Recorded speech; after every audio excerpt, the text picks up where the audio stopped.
Welcome to Study Loop.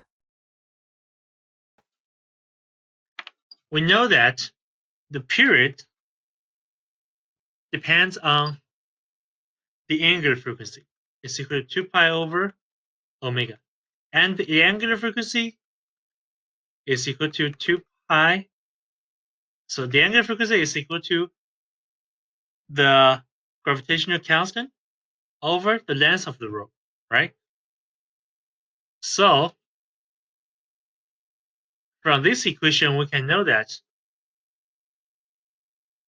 the gravitational constant G times a square root times the period is equal to 2 pi times square root the length of the rope, which is a constant,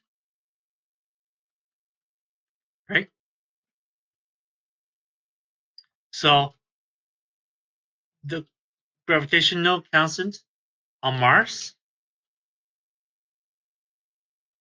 times the period on Mars,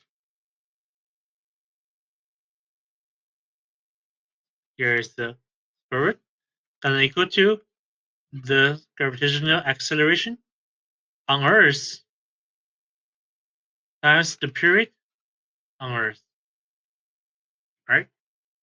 So hence from this equation, we can know that the Mars gravitational constant, the period on Mars is equal to square root G on Earth over G on Mars times the period on Earth. We know the gravitational constant on Earth is 9.8. We know on Mars is 3.71. And we know the period on Earth is 1.6. Just plug in the number, use your calculator, you can find the final answer.